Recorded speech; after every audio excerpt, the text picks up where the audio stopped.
Welcome to the Chapters of Grace podcast. My name is Sarah. And I'm Heather, and we're two friends collecting stories of God's grace and sharing our stories along the way.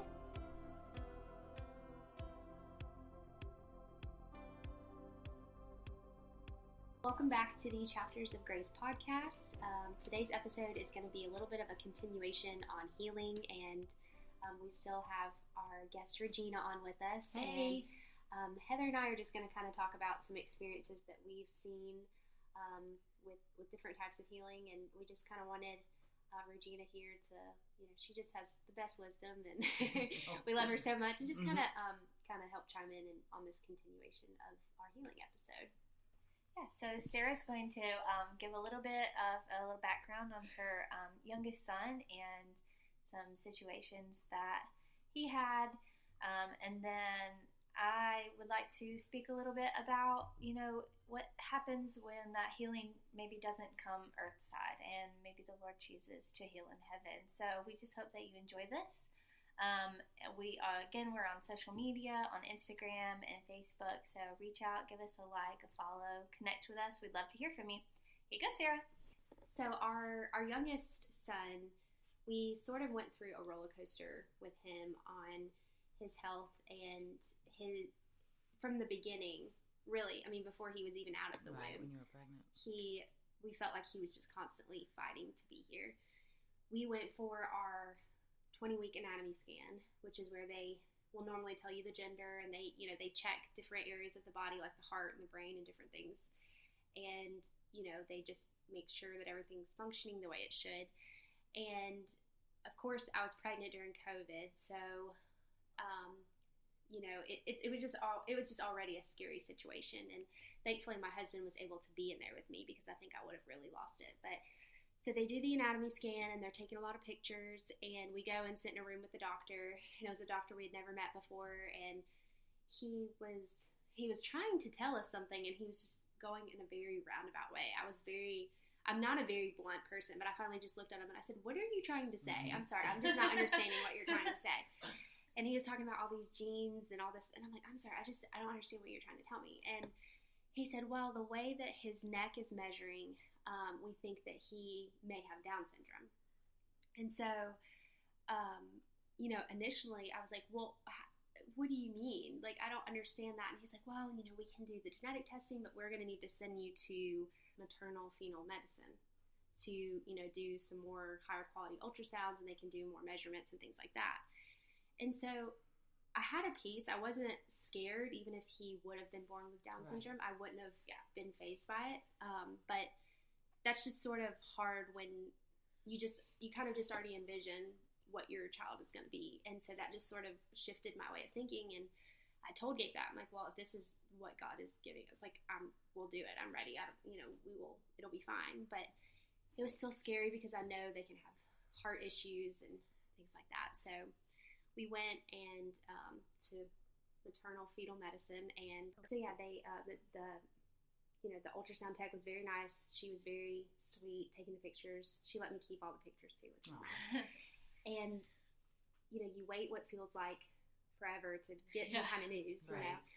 And the doctor walks in she was also like very beautiful, and she just came in and just sort of strutted in. I was like, "Great, at least I'm the model in here to tell me the bad news." But she came in and she said, "Yeah, I have no idea why they sent you here. He's perfectly fine. Everything's measuring perfect." She said, "I literally have no idea why they sent you." Wow. And so that was like our first little miracle with him. And so we just go on our merry way. And of course, you have to go to the doctor for all those checkups when they're first born. And we were doing weight checks, and I don't know why they like to stress I don't either. new moms out like that, but they did.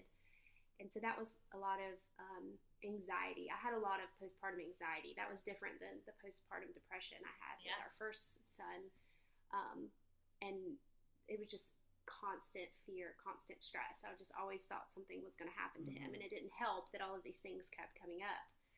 So they had done some type of test when he was first born in the hospital, and they sent it out, some type of genetic testing. And it didn't come back until I think a month after he was born. I don't know if that was COVID related or what, but it was delayed.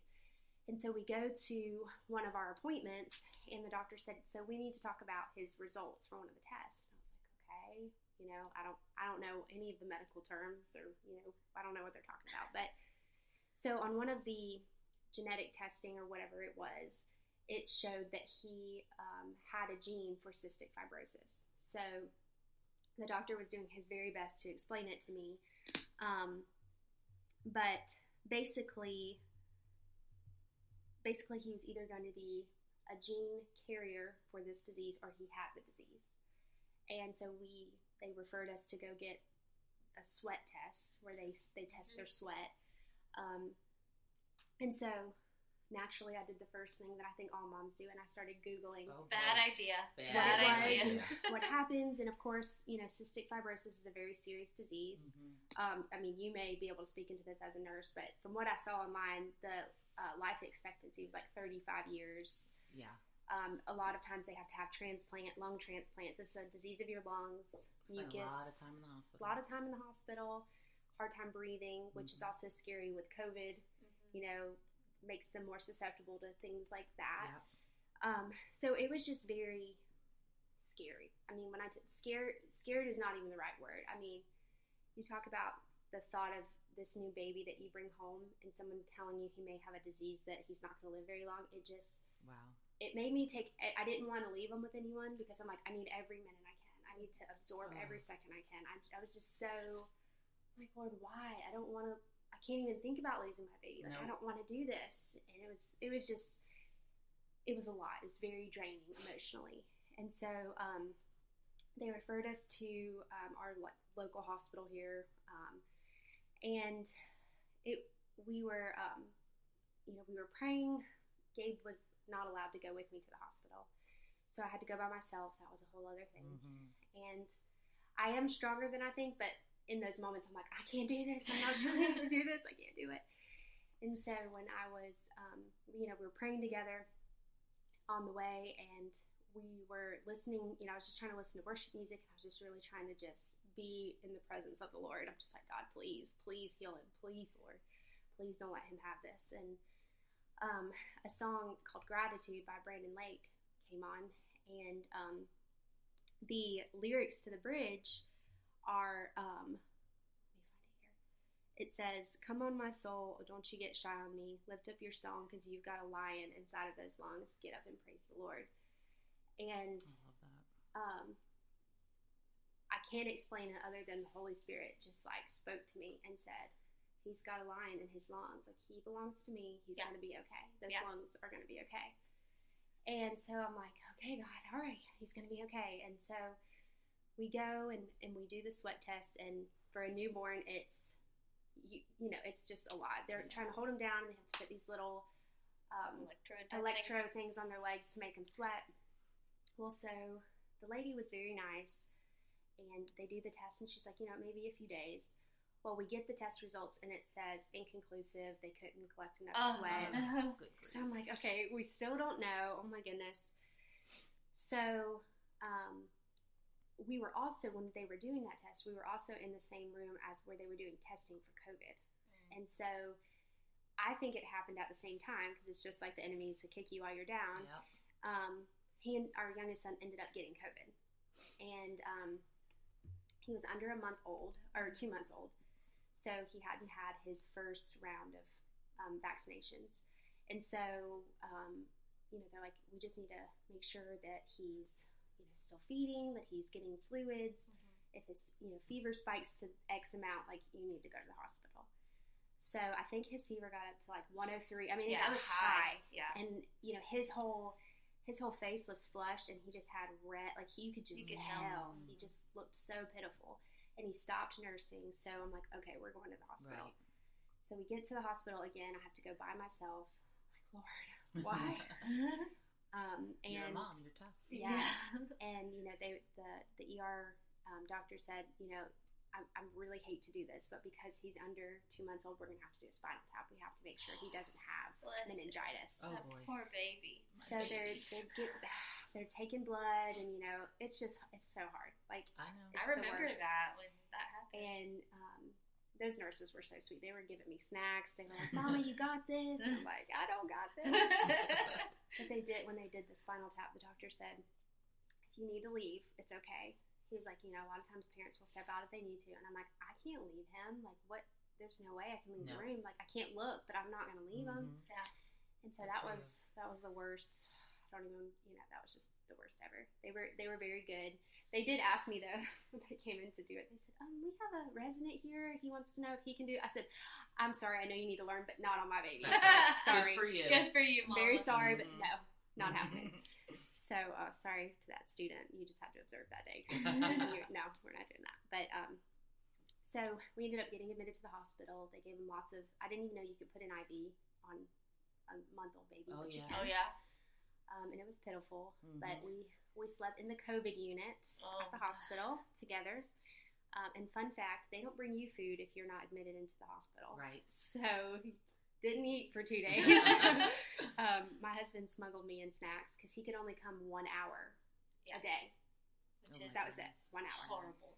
And yeah, that was terrible. So he brought me like a change of clothes and brought me food. And I think I had scarfed it down in 30 seconds. I was so hungry. But so he ended up recovering from that. But still, that's just fear. You don't know. We didn't know anything about COVID then. Right. And when he actually tested positive, our doctor told us that they had maybe 3 other babies that had tested positive. And you're like, what does that mean? Are they okay? Do they recover? Like, we didn't know, So after we were out of quarantine, we had to go back for our second test to find out about the cystic fibrosis. And, boy, the enemy was all in that. I mean, we had an appointment, but they said we didn't have an appointment. So we waited for hours, and just me and our son. And then finally, when the technician comes down to do the test, she was so rude. Oh, she acted like I had inconvenienced her. She was just, I cried. Like, I literally cried in there because I don't like to be confrontational, but she was being so rude to me, and I just stopped and said, do I need to come back another day? Like, I don't understand why you're being rude to me right now. I'm just trying. She was upset with me because I needed to nurse him because I just waited 2 hours, and right when she was about to do the test, he was losing his mind. Yeah, he does. He really does. Yes, Still, he does. food is his love language. But yeah, so it was just this whole thing, and the Holy Spirit came over me after I fed him. I came back. I said, I'm very sorry that I raised my voice at you. I'm just very stressed out. I'm worried about my baby. I just want him to get this test. And I don't know if she was scared that I was going to call her manager, which I wouldn't have, but they released that test. I didn't even get to the parking lot, and I got a notification that they had the results, which wow. He did not have cystic fibrosis. He's just a gene carrier, which I think will only affect him if he marries somebody who carries the gene also. Then they have a chance that their children will, but he doesn't have it. And so that was just such a little miracle moment, and such a relief. But of course the enemy wasn't done with him still. No. When we went back again for another doctor's visit, our doctor found a lump underneath his collarbone. He really has been fighting, from day one.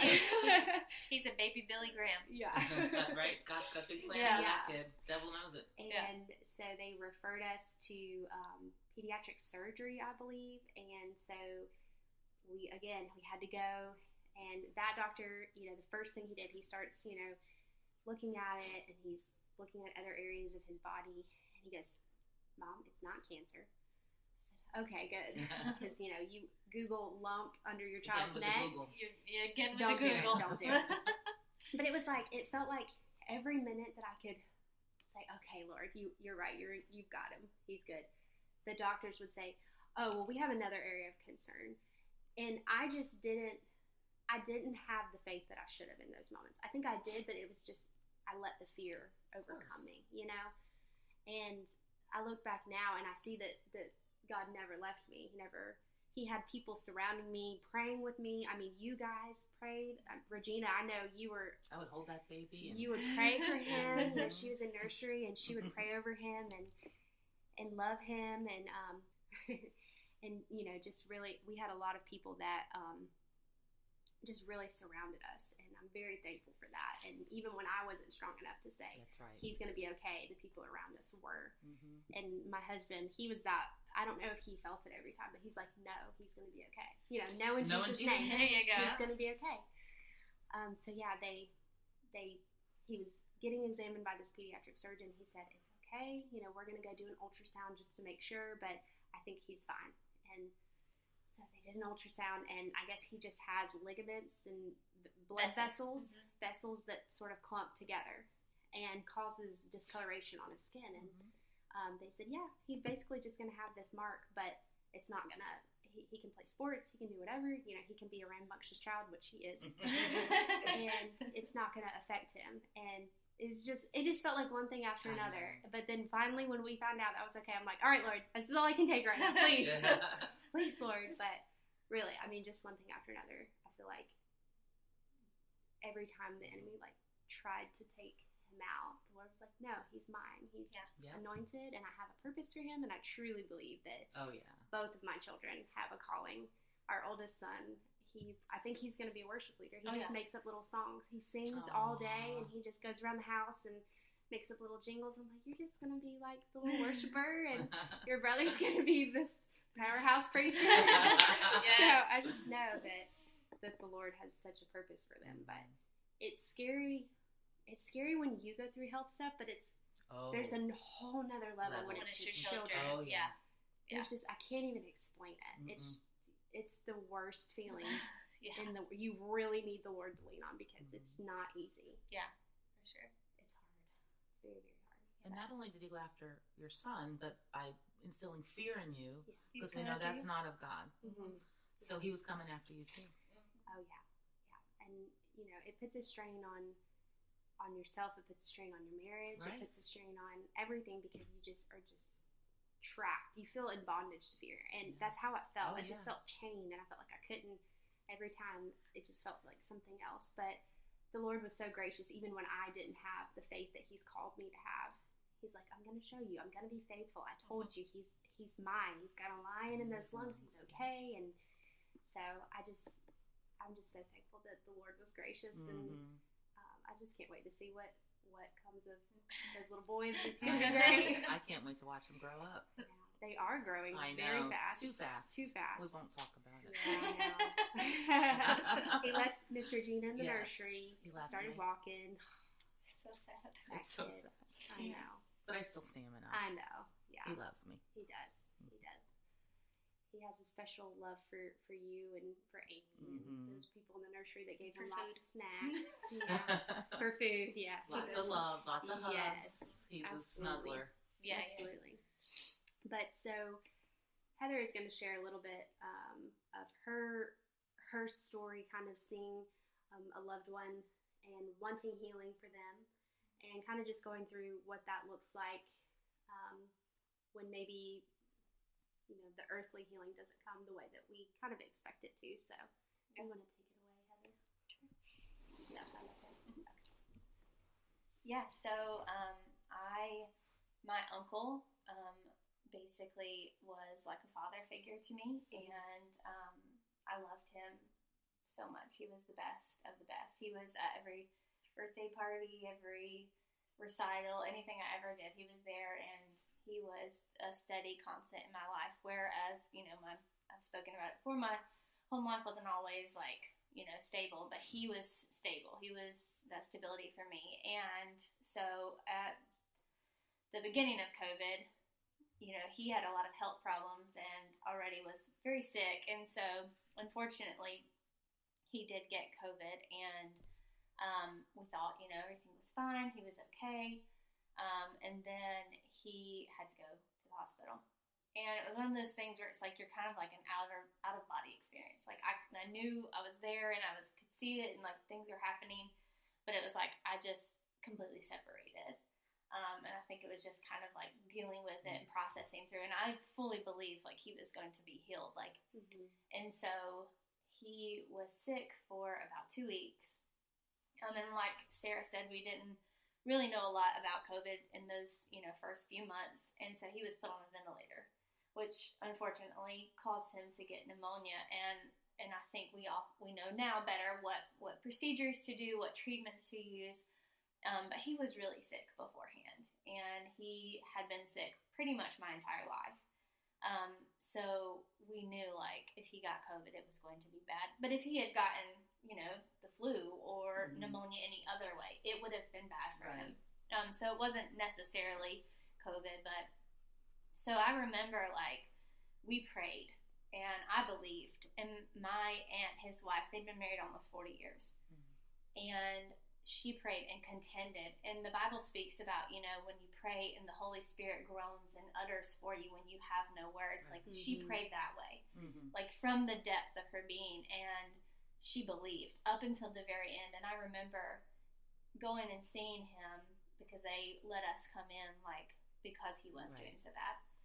They let us come in, and so, like, I had to suit up and do all the things, and that, just a moment for the nurses and healthcare workers who have lived through this, like, that, just in those moments, it was so heavy and so weighted. Like, I can't imagine that being your everyday. Yeah, it was awful. Having to live through that, and to see these families losing people, like, I don't know how you do it. Like, that, to me, and that's something that stuck with me, and, for, my uncle's been gone a little over a year now, and that's something that I can still see in my head. Like, it's something I can still and people that are near death and they're alone and their family can't be with them, and just to FaceTime is not enough. Yeah, and so they thankfully, like, the nurse that he had when we got, she was wonderful, and she she said, "I'm so sorry this is happening. I'm so sorry that you're having to do this." She's like, "But I promise he won't be alone." And so I remember, it was my uncle passed away on a Saturday morning, and I remember Friday night, I just felt this intense, like, need to go pray. And I told my husband, I was like, we need to go pray, like, right now. And I just remember being in the bedroom, literally crying out to the Lord. And I believed until the very last second that he could heal him. And I just remember it was like a shift in my prayer, and the Lord said, pray for you to have the strength to help take care of your aunt. He said, I've got something else for him. I'm going to heal him in heaven. And I just remember that shift, and I remember praying for the Lord to help me take care of her, because they don't have any living children, and so I'm all my Aunt Pam has. And so I just remember that shift and that peace that came in the room. And my husband and I were praying, and we went to bed that night, and I woke up to my mom calling me, letting me know that he had passed away. But that, even though I had that peace, and even though I knew where he was, my uncle was a Christian, he was a preacher, he had instilled this love of the Lord in me and taught me so much and gave me that foundation. But even though I knew where he was, and I think you just kind of go through the motions after the first, after they pass away. I went through the motions, and you do all the things, and you plan the funeral, and you function. And then you're like, okay, everybody's gone home now. All this stuff is settled. Now what do you do? Right. And I remember just being so, like, upset. And so, like, okay, Lord, like, you could have healed him. And I remember we had a gentleman in our church who had his second liver transplant. And this had happened, maybe a few months beforehand. And we watched that healing happen, because he wasn't supposed to get a liver again. And the Lord intervened, and he got another liver. And he is a walking testimony today. And I think he's going to come on and talk hopefully soon. But I remember saying, Lord, I watched you do that. Why didn't you heal my uncle that way? And so that was something that I had to wrestle with. And I had a friend tell me years ago, the Lord is not disappointed in those feelings. And I think I had been raised, you never question the Lord. You don't ask why you did it this way, Lord. You never, like, really function through those emotions. It was just kind of, you're like, oh, I don't do that. But I found a new level of faithfulness in the Lord, because he said, I'm here. And I can carry those big emotions because I gave them to you. That's right. And I know you're hurting, and I know you're sad, and I know you're upset, and I know you know where your uncle is. He's with me. But I know you feel this way, and you can come to me with those burdens. And thankfully we have wonderful people at our church who, because I was afraid of COVID at this point. I mean, we all, talked about my, dramatic moments sometimes, but I was afraid, and to lose someone because of this was incredibly hard. And so, like, I got to the point where I was out of church for like a month. And finally, somebody reached out and was like, you got to come back. That's not what he would want. Like, and he wouldn't have. He would have been very upset with me if I hadn't have come back. But, and I think, yeah, right. But I had to come back, and I just remember, like, sitting on the floor during worship and just weeping, and the Lord meeting me there. Yeah. And that was the great thing, is he's met me through this whole, grief process because healing did not come how I thought it was going to come. It came a different way. And I fully believe that when I get to heaven, that I'll see him there, and that, it'll all be in glory at that point. And so, for people who are walking through, we've heard 2 stories of, divine healing and the Lord continuously healing and intervening in these situations. But there are moments where the healing doesn't come earthside. Right. And it doesn't mean that it didn't happen. It just didn't happen like we thought it would. And so I think that's an encouragement to say, even though he's still good, even if it doesn't happen, he is still good. He is still faithful, and he will never leave you.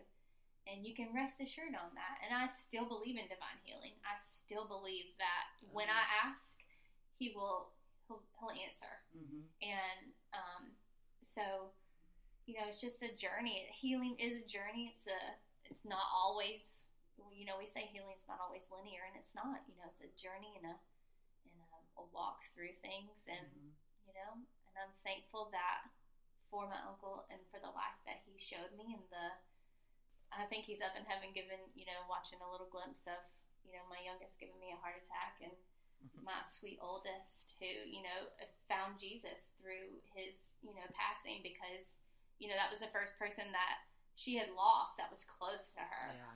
And so I remember we went through a really hard time, and, you try to explain heaven on their level, you try to explain Jesus, and so, it became to the point where, she was really afraid that we were going to leave as well. And so, but it opened up conversation for us to, talk to her about that, and by that she accepted Jesus into her heart. And I think that he would just absolutely love that. Like, that would be the best thing for him. He would be so proud. But I think he knows. Yeah, for sure. I think he knows for sure too. There's so much about heaven that we don't know, and so much of it is so, confusing, because we're not supposed to understand it this side, but I do think he knows. Absolutely. Well, thank you for sharing that, Heather. I know that wasn't easy. I know you're still kind of going through that grieving process and healing process of losing someone you love and not seeing that earth side healing, like you said. But I know that what you talked about is going to be encouraging to somebody too, because God is still in control. He's still faithful, even if you don't see it the way that you envisioned it in your mind. And I know that wasn't easy, so thank you for sharing. And we love you. And thank you, Regina, for coming back for another episode. This was fun. Yes, I hope you come back again. We have lots of topics. And we just love you so much, so we'll have any excuse to spend, some quality time with you. So. Thank you guys. Thank you guys so much for listening, Regina, Heather. Thank y'all for sharing, and we will see you guys next time. And we love you guys. Thank you. Thanks. Thank you for listening to the Chapters of Grace podcast. If you've enjoyed this episode, please subscribe to our podcast, leave us a review, and a 5-star rating. Also, follow us on social media at Chapters of Grace podcast.